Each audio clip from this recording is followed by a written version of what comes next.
Your brain is literally working against you right now. Every day, it floods your mind with fear, doubt, and endless overthinking, making simple choices feel like crises. But here's what most people don't realize. Your brain isn't trying to hurt you. It's trying to protect you, using outdated survival programming from a bygone era. The problem is, those ancient defense mechanisms are wildly mismatched to modern life, so they trigger stress where no real danger exists. The good news? You can retrain your brain. With simple practices, conscious breathing, mindful awareness, and short daily habits like pausing before reacting, you can gradually rewire neural pathways. Do this consistently, and you transform from victim to victor in the battle for your own mind. Jung said it straight. Until you make the unconscious conscious, it will direct your life and you will call it fate. You are not unlucky. You are not weak. You are being run by a system inside you that you have never once looked at. That ends today. Look at your life right now. The job that drains you but you stay. The person who disrespects you but you tolerate. The version of yourself you keep promising to become but never do. You blamed circumstances. You blamed other people. You blamed timing. Wrong. There is a mechanism inside your skull that has been making decisions for you since before you could speak. It does not care about your goals. It does not care about your dignity. It cares about one thing only: keeping you exactly where you are. Psychologists have a name for it. Jung had a darker name for it. And by the time this video ends, you will understand why every smart person you know is still stuck. Not because they lack information. Because they are running on software they never chose and never questioned. This is not motivation. This is not therapy. This is a dissection. Stay with it. Here is what nobody tells you about the human brain. It is not designed for your success. It is designed for your survival. And in the modern world, those two things are almost completely opposite. Your brain was built in an environment where standing out got you killed. Where challenging the group leader got you exiled. Where saying the wrong thing to the wrong person ended your life. That world is gone. But the software is still running. Every time you stay quiet in a meeting when you know the answer. Every time you let someone talk over you and you smile anyway. Every time you shrink yourself to make someone else comfortable. That is not politeness. That is ancient fear dressed in modern clothing. And here is the part that should make you uncomfortable. Manipulators know this. Not all of them consciously. But every person who has ever dominated a room, controlled a relationship, or taken what they wanted without asking has learned one fundamental truth. Most people are completely predictable. You telegraph your insecurities before you open your mouth. The way you hold your shoulders when someone challenges you. The way your voice goes up slightly when you are seeking approval. The way you over-explain yourself when a simple answer would do. These are signals. And predators read signals. Jung called it the persona. The mask you build to be acceptable. The version of yourself you perform so that others will not reject you. And here is the brutal part. The more polished your mask, the more invisible your real power becomes. You spent years perfecting a version of yourself designed to be liked. Liked by people who would replace you tomorrow if something more convenient came along. Pay attention. This is where most people fail. Being nice is not a virtue when it comes from fear. Being agreeable is not strength when it comes from the need for approval. Being helpful is not generosity when it comes from the terror of being disliked. Society programmed you to confuse compliance with character. To mistake self-erasure for maturity. To call your fear of conflict a personality trait and name it kindness. And it gets worse. The people around you benefit from your predictability. Your boss knows exactly how hard to push before you crack. Your so-called friends know exactly which version of you shows up when they need something. The people in your life have mapped you. They know your patterns better than you do. Because you have never bothered to study yourself. You have been the most readable person in every room you have ever entered. The enemy is not them. The enemy is the conditioning that made you this way. The school system that rewarded silence and punished disruption. The family structure that called your anger a problem and your compliance a gift. The social hierarchy that taught you to wait your turn, keep your head down, and be grateful for whatever scraps landed near you. You did not choose this programming. But you are responsible for what happens next. Because here is what the predictable person never understands. The moment you become unreadable, you become powerful. The moment you stop performing for approval, you become dangerous. The moment you look at the mechanism inside you and understand how it works, everything changes. But first you have to see it clearly. And most people cannot handle what they see. Jung spent 40 years trying to explain something that most people spend their entire lives running from. You are not one person. You are at minimum two. The one you show the world. And the one you buried because the world told you it was unacceptable. He called it the shadow. Not a metaphor. Not a spiritual concept for weekend retreats. A precise psychological description of everything you suppressed, denied, and locked away because someone once told you it was too much. Your anger was too much. Your ambition was too much. Your desire to dominate, to win, to be seen as powerful was too much. So you buried it. You called it maturity. You called it growth. You called it becoming a better person. You were lying to yourself. Here is what actually happened. Every trait you suppressed did not disappear. It went underground. It accumulated. It started running your decisions from a place you cannot see and cannot consciously control. That is why you sabotage yourself right before a breakthrough. That is why you destroy relationships that are actually good for you. That is why you feel an inexplicable rage at people who have what you want. That is why you feel sick when someone less qualified than you gets the position you deserved. That is not jealousy.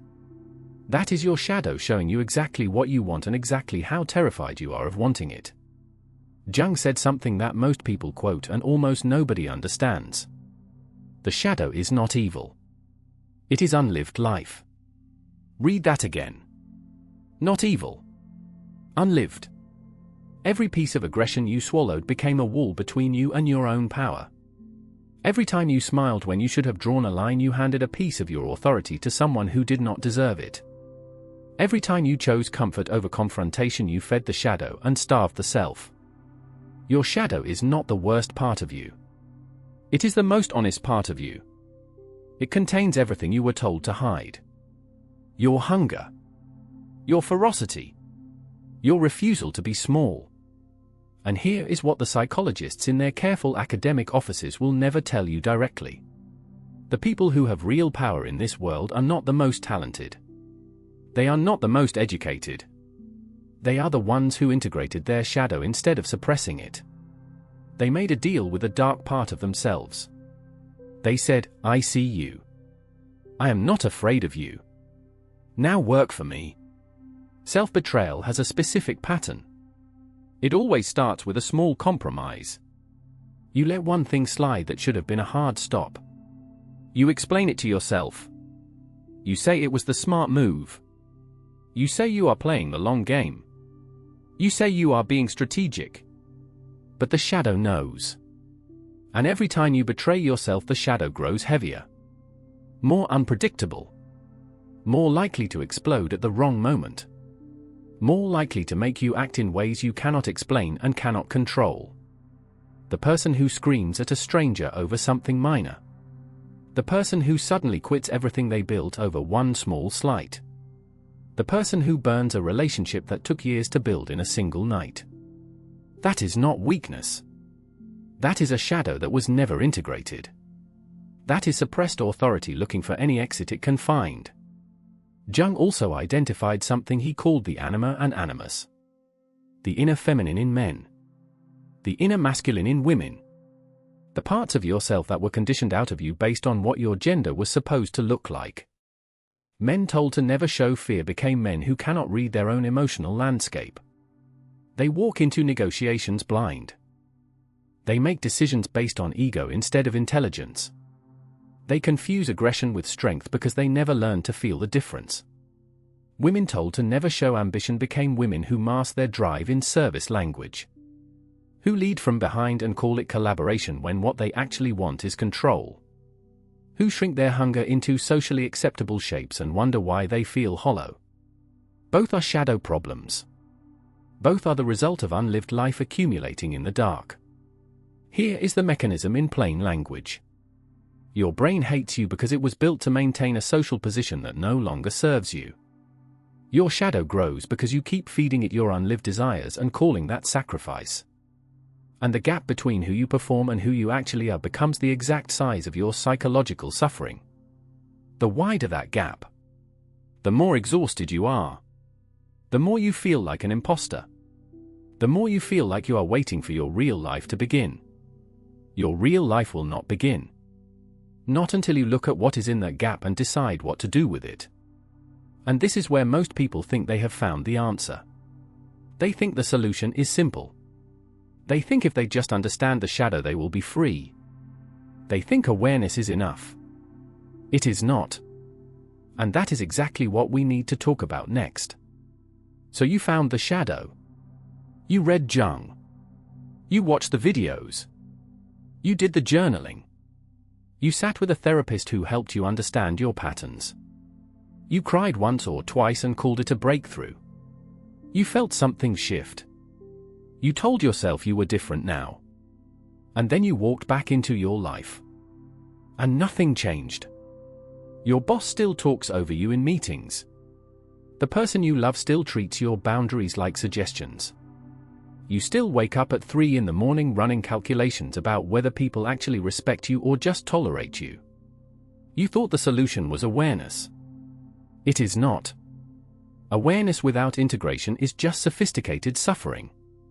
You are now a person who understands exactly why they are stuck. Congratulations. You are still stuck. Here is where the self-help industry commits its greatest crime against you. It sells you insight as a destination. It tells you that if you understand your trauma, name your patterns, identify your triggers, practice your affirmations and breathe correctly, you will become powerful. That is not power. That is a more comfortable cage. A cage where you understand the bars but still refuse to bend them. Jung himself was clear about this, and almost nobody quotes the parts that matter. He did not say understand your shadow. He said integrate it. Those are not the same word. They are not even close to the same process. Understanding means you can describe the problem. Integration means you picked up the weapon and learned how to use it. Understanding says, I have suppressed anger because my father punished me for showing it. Integration says, that anger is now a precision instrument and I decide exactly when and how it enters a room. Understanding says, I seek approval because I was conditionally loved as a child. Integration says, I have located the approval mechanism, I have switched it off, and now I move through the world without needing a single person to validate my direction. You think the solution is confidence. It is not. Confidence without danger is decoration. Every confident person you have ever met who was actually powerless had the same profile. They spoke loudly. They smiled strategically. They performed certainty. And the moment real pressure arrived, they collapsed or they disappeared. Because confidence built on top of an unintegrated shadow is a structure with no foundation. It looks solid until something real tests it. Then it falls completely. Real psychological power does not look like confidence. It looks like indifference to the outcome. It looks like someone who can sit in total silence while everyone around them performs. It looks like someone who can say no without explanation and feel nothing when you react badly to it. That is not confidence. That is integration. And here is the reversal that the personal development world absolutely does not want you to understand. The traits you were taught to fix are not the problem. The suppression of those traits is the problem. Your anger is not toxic. The fact that you have no conscious relationship with your anger is toxic. Your coldness is not a flaw. The fact that you perform warmth you do not feel while your coldness accumulates underground is the flaw. Your desire to dominate is not something to be therapized away. It is something to be understood, directed, and deployed with surgical precision. You do not need to become a better person. You need to become a more complete one. The false solution felt good because it gave you a story. A narrative where you are healing. Where you are doing the work. Where one day soon you will arrive at a place called healed and everything will be easier. There is no such place. There is only the ongoing process of meeting the parts of yourself you buried and putting them to work. Not healing them. Not transcending them. Using them. This is the part most people cannot accept. Because it requires them to stop being the victim of their own psychology and start being the architect of it. And that is a level of responsibility that is genuinely terrifying. Because if your shadow is not a wound but a weapon, then you have no excuse. You cannot blame your childhood anymore. You cannot blame your conditioning anymore. You cannot blame the people who shaped you anymore. You can only look at what you have been given, including the darkest parts, and decide what kind of person picks up those tools. Most people choose comfort. They choose the story where they are still healing. Where they are not quite ready yet. Where they need just a little more time and a little more understanding before they can actually show up as what they are capable of being. That choice has a price. And you already know what it costs. Stop apologizing for what you are. Not to other people. To yourself. Every trait you were told was a problem is a tool you were never taught to use correctly. That is the entire story. Not a character flaw. Not a disorder. Not something to manage or medicate or talk through until it shrinks to a size that makes other people comfortable. A tool. And you have been walking through your entire life with the sharpest tools you own locked in a box because someone once told you they were dangerous. They are dangerous. That is precisely the point. Let us start with anger.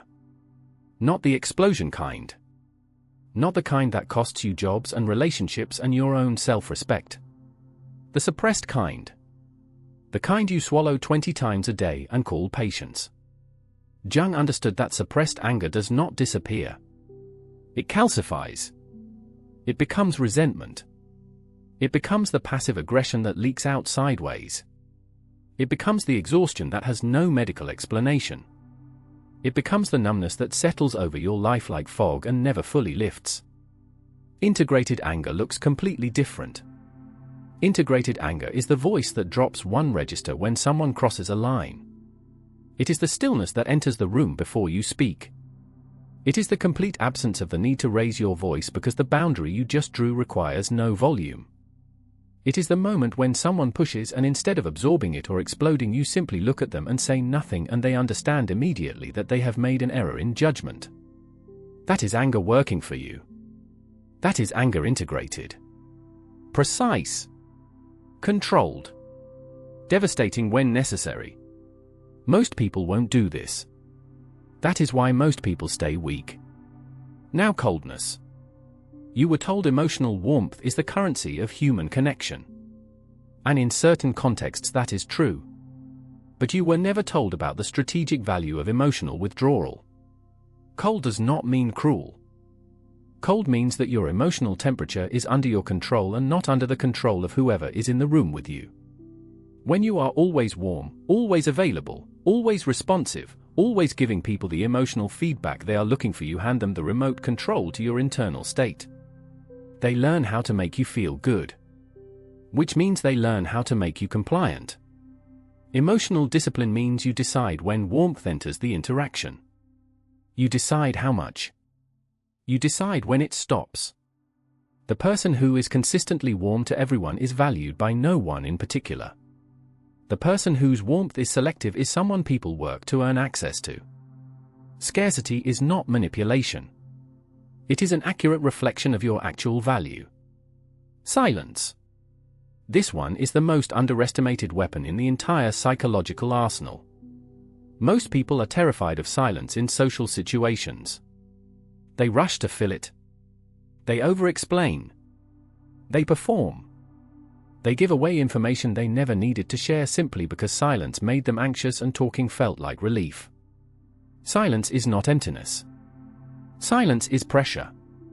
When someone says something that requires a response from you and you simply look at them without speaking, you do not leave a vacuum. You create weight. The other person feels it immediately.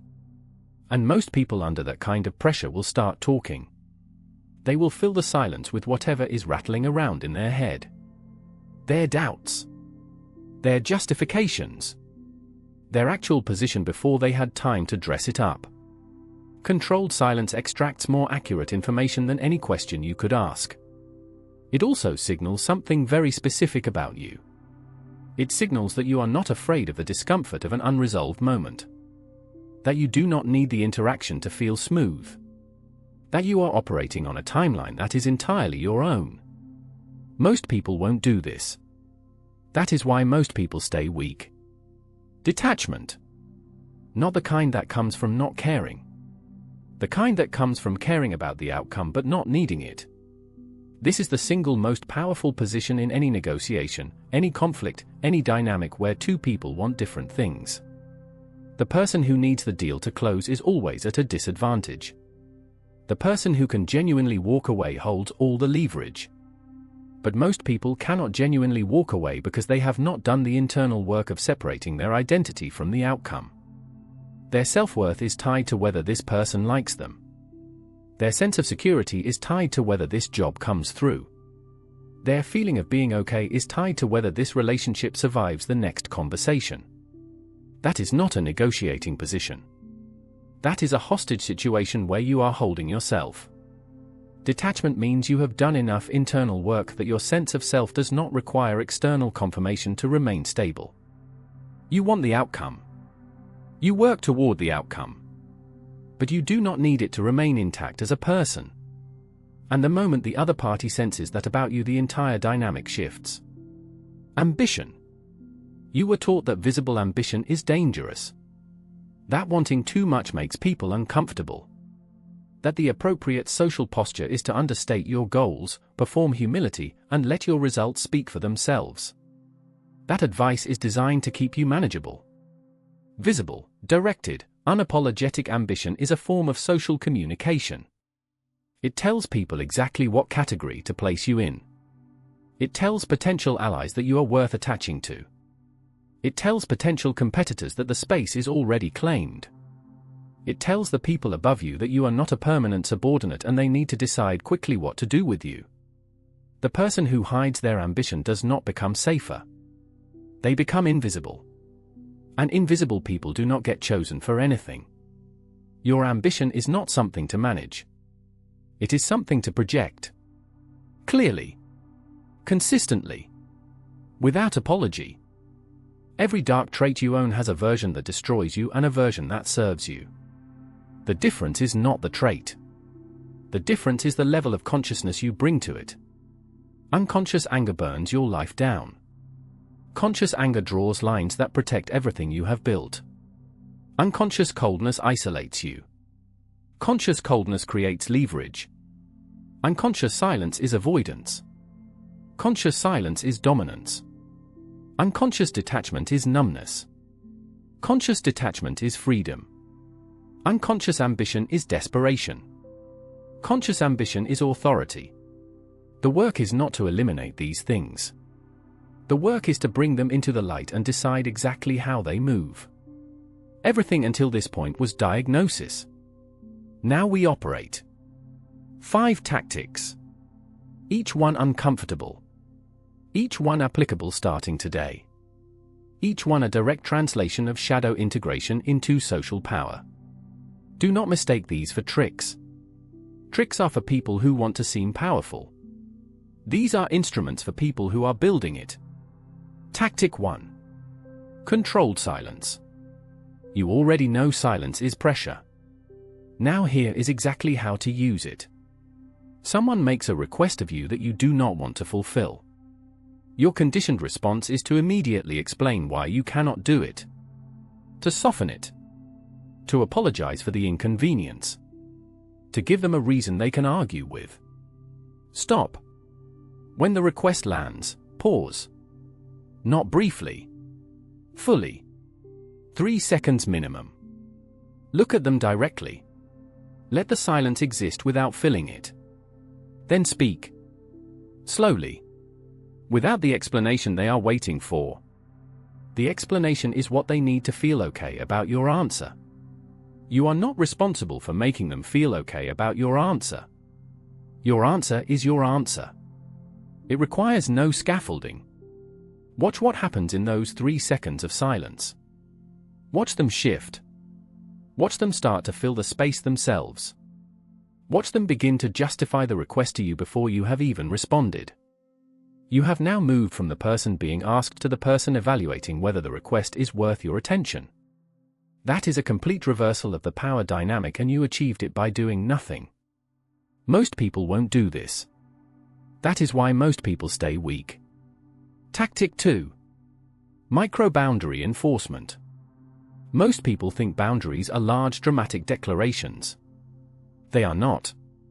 Boundaries are small, consistent, immediate corrections. Someone interrupts you mid-sentence. You do not let it pass. You do not raise your voice. You do not make it a confrontation. You simply continue your sentence from exactly where you were interrupted, as if the interruption did not occur. Not louder. Not pointed. Just continued. What you are communicating is precise. You are communicating that your voice does not stop because another voice entered. That your thoughts complete themselves regardless of external pressure. That you noticed the interruption and chose to override it. The person who interrupted registers this. Usually without being fully conscious of what just happened. But they registered it. And they will think twice before doing it again. This is the principle behind all micro-boundary enforcement. You are not winning arguments. You are establishing a consistent pattern of behavior that communicates your psychological position without ever needing to announce it. Patterns are more powerful than declarations. Declarations can be ignored. Patterns become undeniable over time. Most people won't do this. That is why most people stay weak. Tactic 3. Energy withdrawal. You have been giving people consistent access to your attention, your warmth, your enthusiasm, your response. That consistency has taught them to take it for granted. The most powerful move in any dynamic where you feel undervalued is not confrontation. It is reduction. You do not announce it. You do not explain it. You simply reduce. Responses become shorter. Availability becomes less predictable. Enthusiasm becomes more selective. You are not punishing anyone. You are recalibrating the actual value of your presence by making it less constant. What happens in most cases is immediate. The person who was taking you for granted suddenly becomes attentive. Suddenly initiates. Suddenly puts in effort they had stopped putting in because there was no perceived cost to not doing so. You did not change anything about them. You changed the economic reality of the dynamic. Scarcity increases value. That is not psychology. That is physics. But here is the discipline this requires. You have to actually reduce and not announce it hoping they will notice and ask what is wrong. That is not energy withdrawal. That is performing withdrawal to get a reaction. The performance defeats the purpose entirely. Real energy withdrawal is silent, patient, and indifferent to whether it is noticed immediately. You are not doing it for the reaction. You are doing it because your energy is worth more than you have been charging for it. Most people won't do this. That is why most people stay weak. Tactic 4. Eye contact dominance. Most people use eye contact to seek connection. They look at someone and their eyes are asking a question. Do you like me? Do you approve of me? Am I doing okay? That is readable. That is a vulnerability signal. Calibrated eye contact is different in one fundamental way. It gives nothing. You look at someone and your eyes are not asking anything. They are observing. They are measuring. They are completely comfortable existing in the interaction without needing the other person to provide anything. This does not require aggression. It does not require a hard stare. It requires only that you remove the question from your eyes and replace it with stillness. When you look at someone from that position, they feel something shift. Most people are so accustomed to being looked at by eyes that want something that eyes which want nothing feel unusual. Sometimes unsettling. Always memorable. You become the person in the room who sees clearly without performing the act of seeing.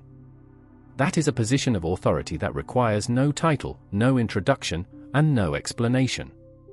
Most people won't do this. That is why most people stay weak. Tactic 5. The calculated confession. This one is counterintuitive. In a world where everyone is performing strength, the strategic admission of a specific and chosen vulnerability is one of the most disarming moves available to you. Not weakness. Not oversharing. Not the kind of vulnerability that comes from being unable to contain yourself. A calculated confession is when you voluntarily reveal a controlled piece of your internal landscape in a context where doing so costs you nothing but gains you complete credibility. You tell someone in a negotiation, "I genuinely do not know if this is the right move and I am deciding in real time." You tell someone in a difficult conversation, "I notice I am uncomfortable with where this is going and I want to say that directly." What you are doing is demonstrating that you have enough psychological security to name your own uncertainty without it destabilizing you. Most people hide uncertainty because they are afraid it will be used against them. The person who names it first removes that weapon entirely. You also trigger something called the reciprocity of disclosure. When you reveal something real, even something small, the other person feels the pressure to match it. They become more honest, more open, more genuinely present in the interaction. You have just moved from a performance between two people to an actual exchange. And in an actual exchange, the more self-aware person always has the advantage. Most people won't do this. That is why most people stay weak. 5 tools. Each one available to you in the next conversation you have. Each one a direct expression of an integrated shadow working precisely and without apology. The question is not whether these work. The question is whether you are willing to be the kind of person who uses them. Let me tell you what happens if you close this video right now. Not as a threat. As an accurate description of a well-documented pattern. You will feel something for the next few hours. A kind of clarity. A sense that something's shifted. That you understand something now that you did not understand before. And then life will resume. The inbox will fill. Someone will need something from you. A familiar situation will arise and your conditioned response will activate before your conscious mind even registers what is happening. And you will do exactly what you have always done. Not because you are weak. Because the neural pathways that govern your automatic behavior are older and faster and more deeply grooved than any insight you picked up from a 20-minute video. Insight without practice is just memory. And memory without action decays within 72 hours.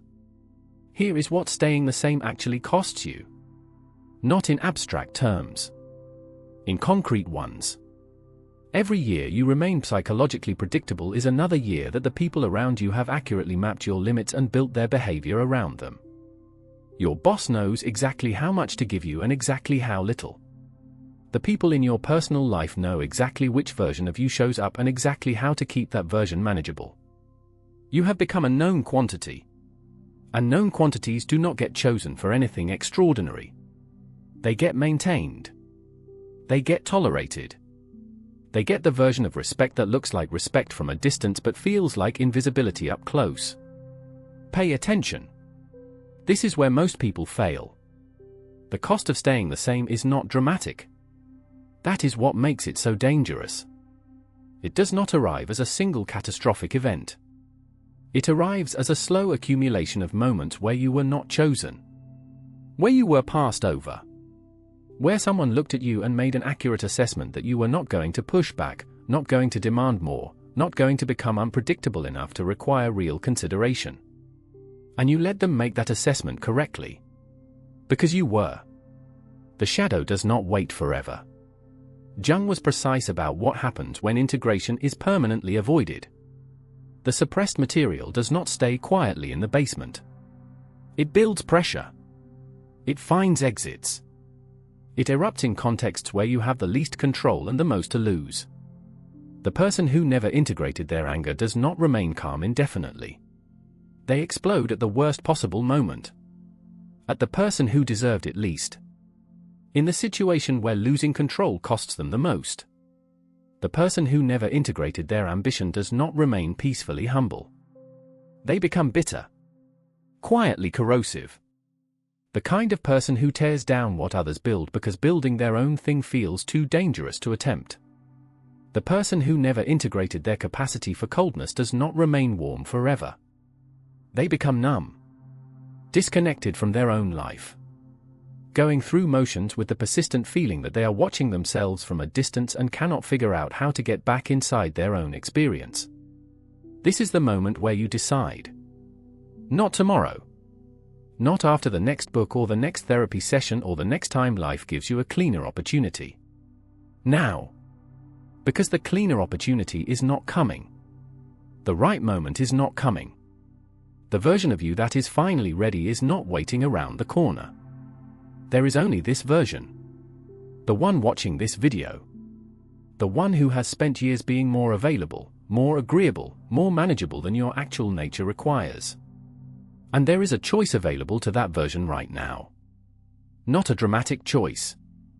Not a gesture. A decision about what kind of operating system you run from this point forward. Nothing changes until you become unpredictable. Not chaotic. Not aggressive. Not performatively difficult. Unpredictable in the specific sense that the people who have mapped you can no longer rely on their map. That the behavior they have learned to expect from you stops being reliable. That the limits they have quietly tested and confirmed start producing different results. When you become genuinely unreadable to the people who thought they knew exactly what you would do, you become someone they have to take seriously again. For the first time in a long time they will have to pay attention. They will have to recalibrate. They will have to ask themselves what you actually want and whether they are providing it. That recalibration is the beginning of real leverage. And leverage is what changes the actual material conditions of your life. Not insight. Not awareness. Not understanding your patterns in a room with a therapist who validates your experience. Leverage. If you close this video now, you will have spent 20 minutes becoming more aware of a cage you are going to walk back into anyway. Stay. Because the last 90 seconds of this video are the only part that actually matters.